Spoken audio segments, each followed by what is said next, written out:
I'm Richard Sterner with Ovention Ovens. A quick disclaimer, enjoy this video. Please know that this video is not a replacement for reading your manuals. You should always resort to your manual if you have questions. With that said, today we're going to review how to clean, maintain, and operate your new Ovention oven. The first thing to know about the Ovention oven is that if you ever want to power it up when you come in, or you need to power it off at the end of your day, it's this black rocker switch here on the side of the oven, on either side, okay? So for this oven that's off, if I'm coming in and I need to power it up, I turn that on. You'll see it'll tell you that it's an Ovention screen. It will then switch over to give you the options like we have here, okay? If you're gonna cook pizza, then you hit the pizza button and it will warm up. And it'll tell you that it's to temp, because it'll look like this screen here after it gets there. You'll be able to notice that it's at 72 degrees, and if we're cooking pizza at 525, it will keep rising until it gets to 525 degrees. Once it hits there, it'll be ready to go, and it will look like this screen on this oven, which is ready to cook. Okay? If you need to turn the oven off, once again, it is the same black rocker switch here, and it will go to black, and it will cool down, and when the oven is cool enough to clean, the screen will say ready to clean. That's for the inside of the oven. Okay? All right.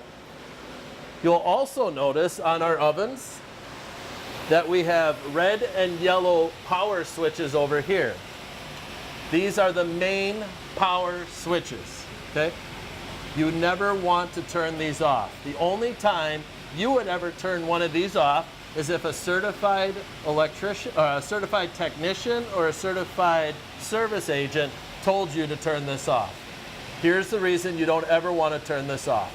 When we turn the oven off by that black rocker switch, the fans inside the oven will continue to run. Okay? That moves the air around in there, allowing the oven to cool down faster and protect the electronics inside the oven. If you turn the oven off by this switch, it will shut those fans down as well. With no air movement inside there, it'll take longer for the oven to cool down, and that stagnant hot air will get to the electronics, causing electronic damage. Okay? So you don't want to turn it off by this. This is simply for service techs and service agents. Understood? Excellent. Thank you. So, come back around to the front of the oven. We'll talk a little bit about cleaning. Okay? To clean the outside of the oven, I would take a food safe brush with food safe bristles, and as this belt is coming out of the oven, take that brush and run it across this belt to get all the debris off of the belt, including carbon. It'll help with your carbon buildup on here. That will fall into your crumb trays.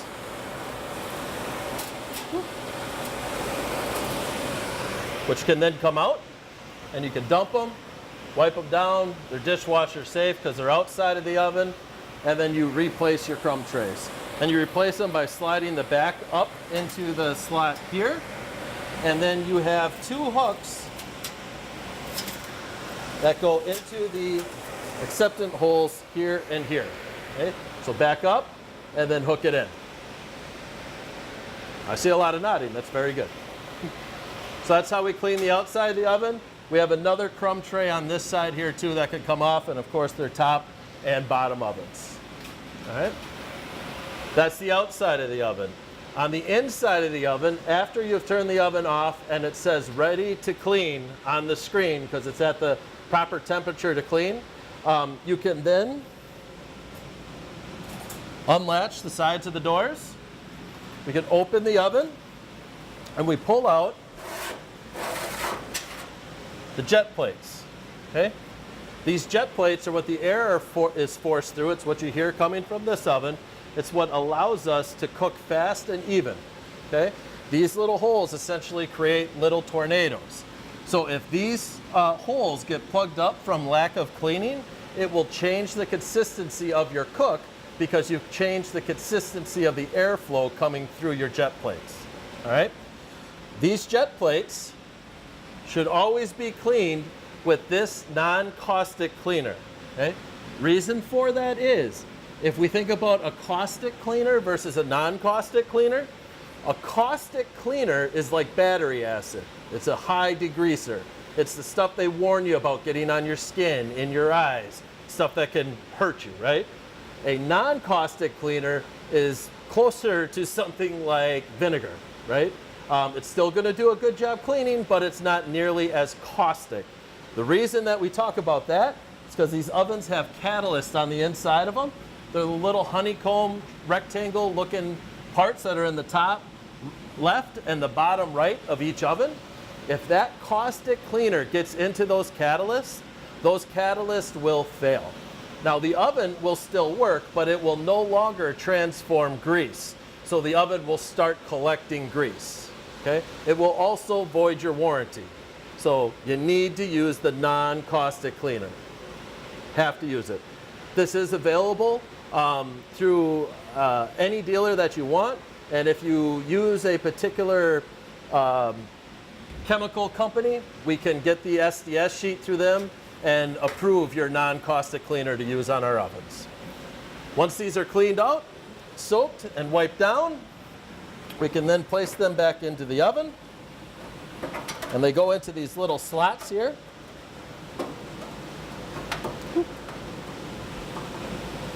There we go. And it's built for a tight fit, so sometimes you just have to finagle it in, okay? Stainless steel on stainless steel in a tight fit sometimes takes a little bit of muscle to get it in. So if you see that you have to wiggle it in, there's nothing wrong there. That's how it's built to handle, okay? It will get a little easier as the oven gets used more and more, all right? So there's the jet plate on the top. Same process for the jet plate on the bottom. Okay.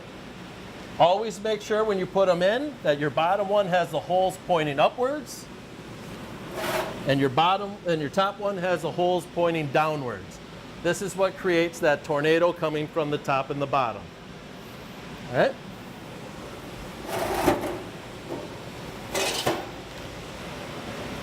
There we go. That's the inside of the oven. Okay. You can use this non-caustic cleaner to spray and wipe down the door if you want.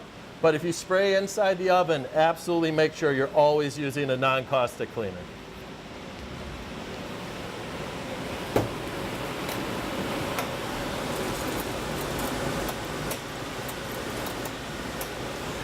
The other part to your cleaning, and this may be the most important part,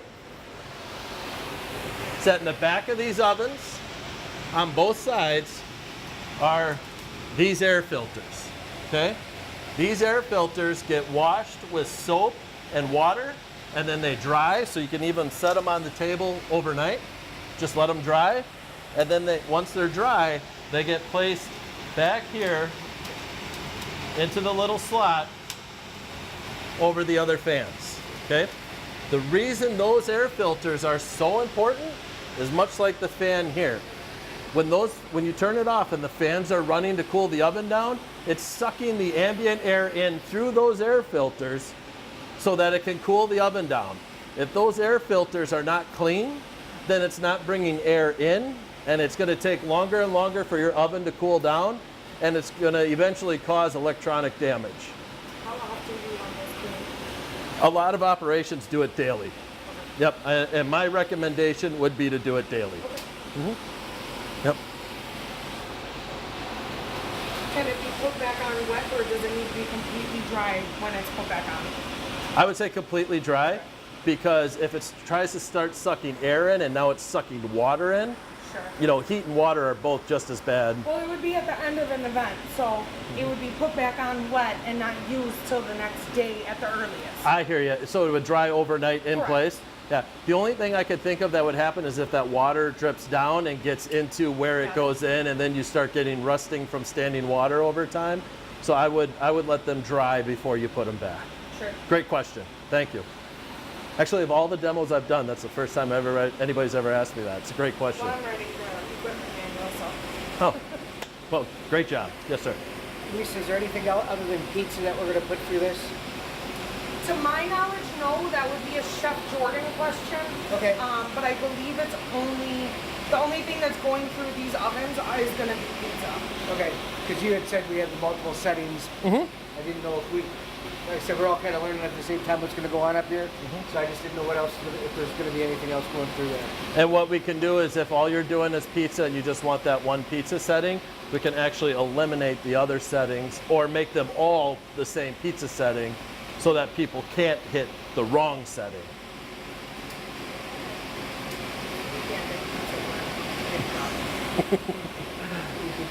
Oh yeah. Well, It should be fine. okay, it's an option. It's an option. Okay. So then, as that's for the cleaning and the maintenance of the ovens. Okay. As far as operating the oven, because it's a conveyor, once we have hit the button to put it to the setting that we want, in this case pizza, and it's up to temp, we're ready to start placing pizzas on the oven for them to come through and go out. From start to finish. 2.5 minutes. Now that's on the first pizza. Once it starts going, you'll find this will start spitting out pizzas because it's going to have multiple pizzas in there at one time. Now we made pizzas this morning. Was that for this? Because I've got some pizzas They're made. right there. Oh, okay. Go get them. All right. Yeah, we're ready. Now the other part of this is going to be is that food's very subjective. So as we run it through, if you say, hey, that looks great, then we're done. If you say, oh, it's a little too done, it's a little underdone, we'll make some adjustments. The consistency of pizzas, is a cheese pizza gonna cook the same as a barbecue chicken pizza, as a Philly pizza, as a veggie pizza, something that has more toppings? Is it gonna cook differently in this oven than just a regular cheese pizza? Yeah. So that's very subjective. To answer your question is that most people say that, no, that's great, it's fine, it's awesome, right? Some people will be like, well, this one has 2 more dark spots than that one has. So we'll run them through and we'll see what your take on it is. All right. Is here's just the cheese and here's the cheese. Huh? We ran multiple pizzas on the same setting as Palermo. They have one of these. They have every pizza now make them. Sure. They have one setting. Okay. Yeah. I think that you're going to find that one is all that you need, but it doesn't matter what I think. It's going to be depending on, is your sausage raw, is the chicken pre-cooked, is your I think everything that we're gonna have is pretty on much the cooked pre-cooked. setting. Pre-cooked? Okay. Sure. On the So do you do them on the pans or do you slide them off the pans on the belt? Okay, I was going to say. Oh, We'll yeah. give everyone a card. That was just for getting them up here. That's what I figured, but you never know. All right, well, when you're I've ready to seen start weird with- things. Whichever you want, sir. It doesn't matter. Let's. We have 2 pepperonis, so let's do a pepperoni. Take the whole thing and just slide it right over.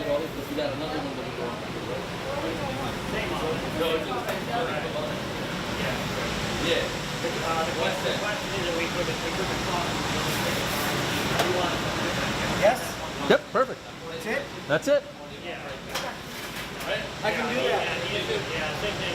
Just on like So now, with the pizzas, is it important to make sure the entire pizza is put outside of the conveyor before it goes through? Is it okay that if it starts half like right here, or if they kind of sneak it in? Is there a difference in cooking with that? Sure. Or- With the speed that these pizzas go through here, the technical answer to your question is yes, make sure that the pizza is completely outside the oven, because if we put it partially inside the oven, we're cheating that portion of the pizza's cook time. Got it. Yep.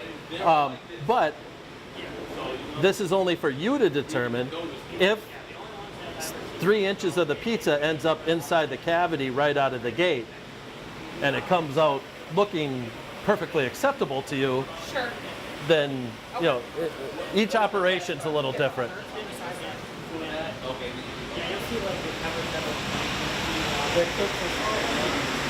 You can. Now you're probably going to have a different setting from frozen, because Slack has brought your cooking process halfway too, right? You're halfway there already. Are Where we going to be cooking everything from fresh, or are we going to have frozen? Gonna be just like, yeah, there will be some frozen. As I get ahead, I mean, I'll start like snacking them out, but I'm trying to not to have it. So we're going to need to have 2 settings. correct. Yep. Do you have a frozen pizza right now? Okay.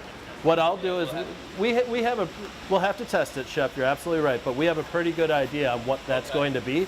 So we'll go ahead and put in a frozen pizza setting here for you right away. So then if but now your volunteers are going to have to know that if it's fresh pizza, it's here. If it's frozen pizza, you got to hit this button. I would label one pizza and one frozen, Perfect. and we're good. Okay. So we are going to be putting frozen pizzas through there? We are going to be putting frozen ones through there? You will have to. It may happen. We're gonna plan on all of them coming out like this so that they're not frozen. If they are frozen, we're gonna have a frozen set.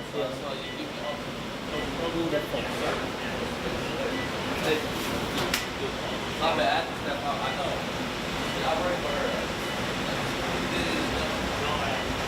But that's good. I'm glad we're in the same page. I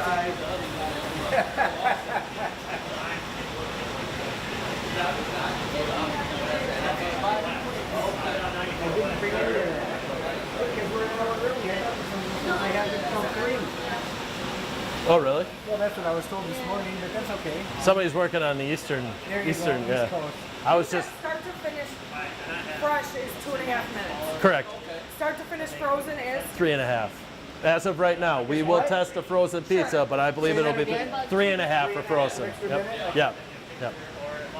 So if we think about that in ratio-wise, right? We went from 2.5 to 3.5, where an extra minute isn't so much, but that's like 40%, right? I'm trying to do math in my head real quick, and you're right. things are collapsing Well, on they me. added another 30-some%, yeah. Yeah, right. So when we go from a thawed stage, we're halfway there. When we go from a frozen stage, we got to get to thawed, and then start going to cooking. So. Is that looking like how you want it to look? That looks great to me. I don't think you're gonna. I mean, you've got some bubbly crust. You got a little brown. Your sausage is done fine, or your pepperoni. This is actually sausage. I don't think Is it? So, all right, I apologize.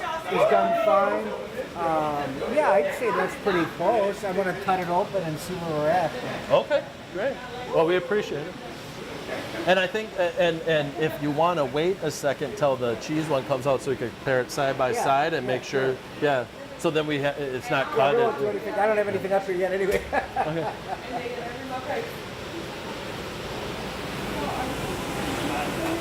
Yeah. So my guess is on a busy night, about now is when your volunteer's going to pull this out, right? I would think so. Yeah, they're not going to wait for that left. Yeah.